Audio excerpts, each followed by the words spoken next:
Well, here we are in the garage. Got the tumble dryer on, so excuse the noise. I got myself some petrol. I got some oil, old oil, but it's oil nevertheless, and my bottle.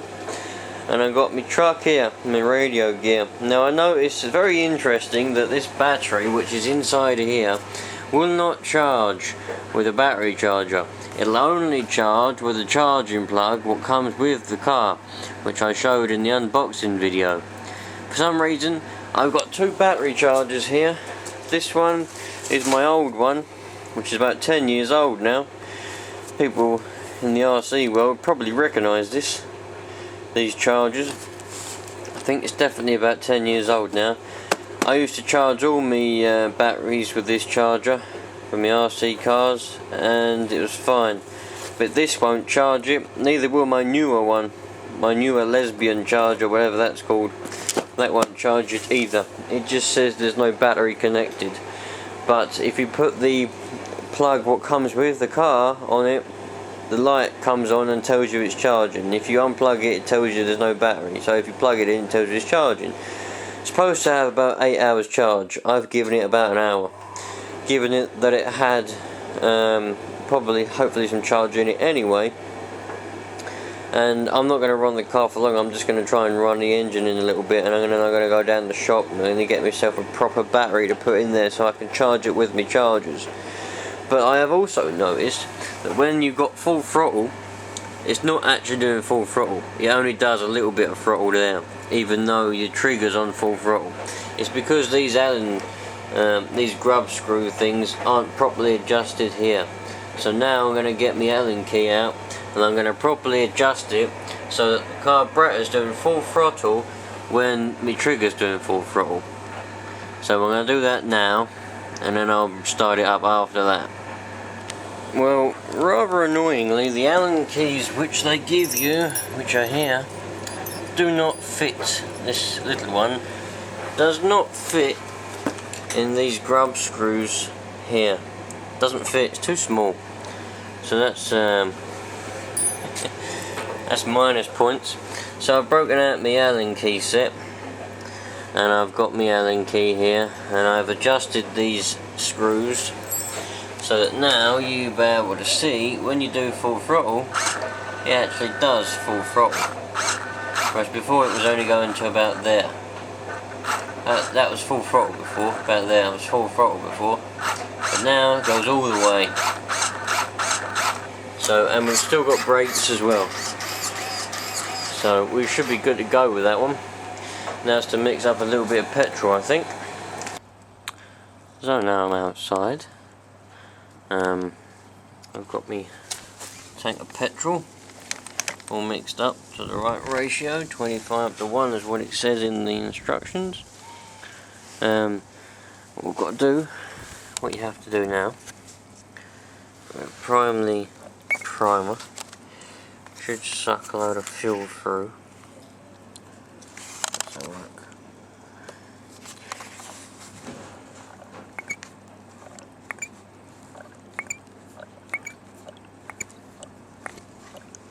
Hopefully it's a good design. There it is.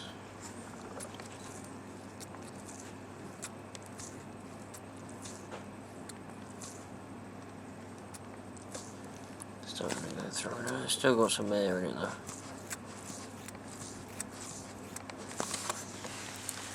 And once you've primed it and you've got a full bowl full of petrol, you can go ahead and try and start it. Make sure your radios are on, and we'll do that now. So remember, you've got your choke lever, which is all the way around here. Nice little choke lever there. You're going to want to choke on, especially in this weather. It's pretty nippy out here. Put that fuel line back on properly. Alright, so you want your choke. I would imagine that would be on with it facing in the direction of what it is. Turn your radio on. I thought this one was already on, but it's not. There we go, check to make sure that your throttle linkages are all working right, which they are. and then you go ahead and try and start it up. See what happens, shall we?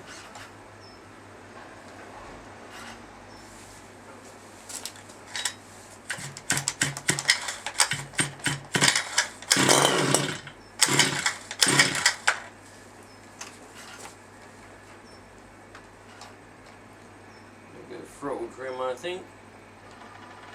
Oh, the steering, wrong one.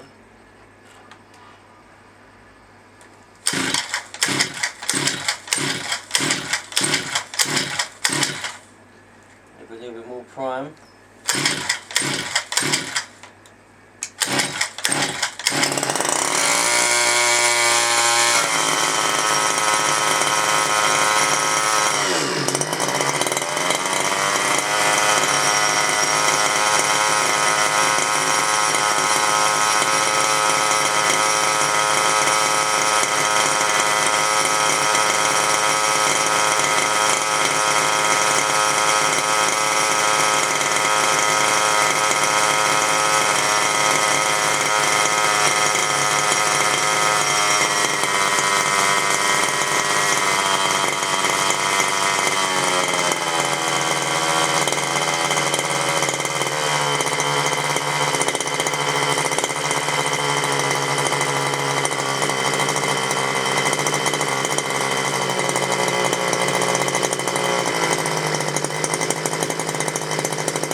Sounds about right to me now.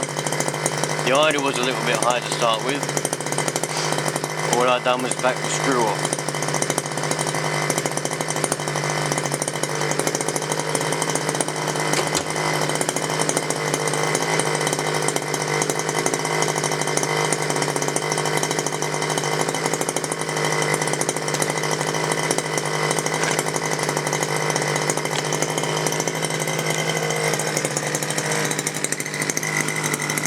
Sounds pretty neat, doesn't it?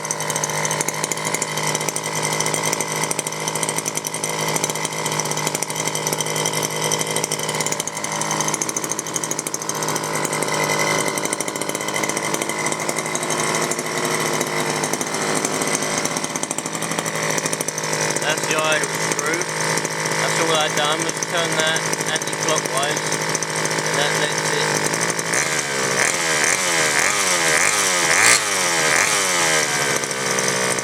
The idle down there. They're often high when they're new.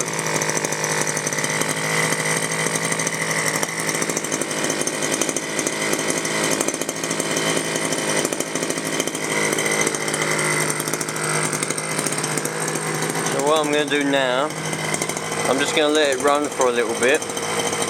Let that engine just run in just a little bit, and then I'm going to go down the road a couple of times. See what it's like.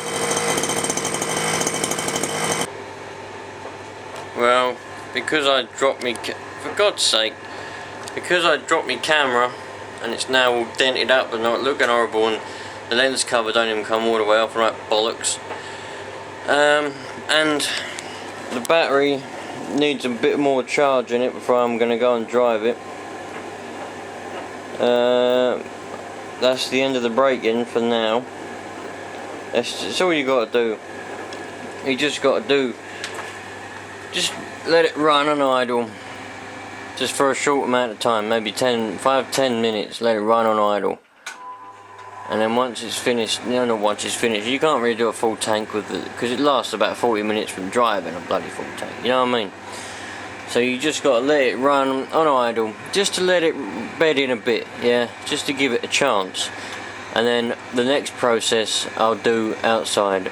I'm going to go down the park or something, and I'll do the next process, and I'll show you how to do that.